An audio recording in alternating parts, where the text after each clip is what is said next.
Hi everybody and welcome to Reed's Read Spider-Man Crawl Space Edition. Come find us at thespidermancrawlspace.com.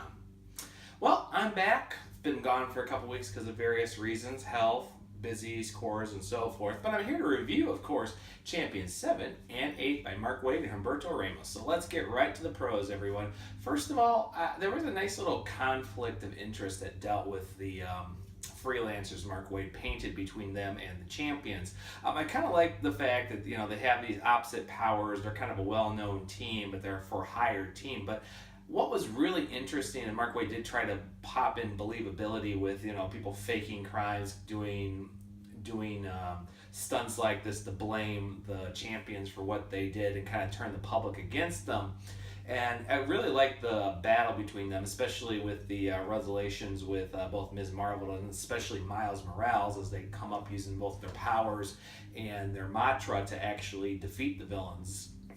But I also like the turn when it was all over, because then the freelancers turned on the champions by basically saying, "Oh, we were doing this for you, so now you've turned heel. We've actually got your merchandise and everything because, well, you didn't patent it. So guess what? We'll make some money from it. We'll admit we made mistakes, but you're going to go down with us." So it was a nice little change of pace, and the artwork was actually very well, especially for the emotional moments, especially in issue 8 when they actually have the aftermath with Ms. Marvel feeling so horrible about everything it has caused, and both the facial expressions and actions of both Miles and the rest of the team.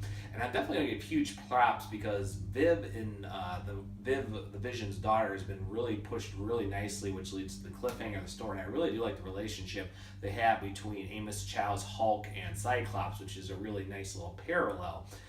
And the story itself flows very well. But moving over to the cons, I do feel like there was a little too much here, because one thing about the freelancers is these people do very, very stupid, mean, and horrible stuff to people, and yet everybody's supposed to be okay with it. Companies can do it because it's legal, but these are characters, especially with Explosion, because she's invincible. She'll tie explosives to her. Basically, it'll be a suicide bomber, and it makes you go, really? This is somebody who can't illegally be doing that, with messing with explosives and that. And yet in Panic, powers that create fear, and I think it was really interesting about what she caused fear to a lot of the characters, especially with Nova and Miles and Viv. But I think what was very interesting was how the emotional tricked up when Ms. Marvel got at it, but I think it was a little too much of a pushback, and it's basically saying our evil company is using the champion's good name, the public is so easy to believe it, and then Nova goes down about Bernie merch dives and don't be sellouts, and the society just goes back like, yeah, the champions are awesome and all that.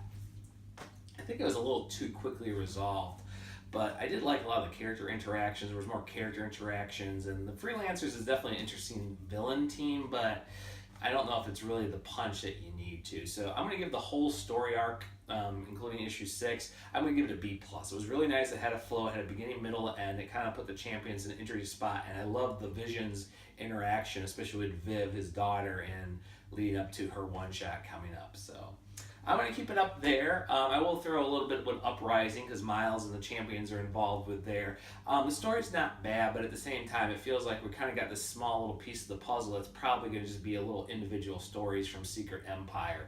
It's not bad. There's some nice interaction with the characters, and I like how the Black Widow and everybody's set up this team.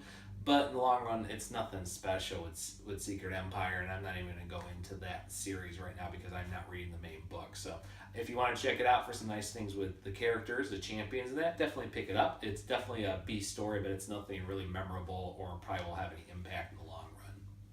Well, that's going to do it, everybody. I hope to be back here shortly in a couple weeks to talk about Champions 9, which is the focus on Viv, the Vision's daughter, which I'm looking very forward to, as well as some talk with upcoming Spider-Man 2, which is the sequel to Spider-Man between Peter and Miles Morales, which will start shipping out here in June. So until then, everybody, I'll catch you on the crawl space.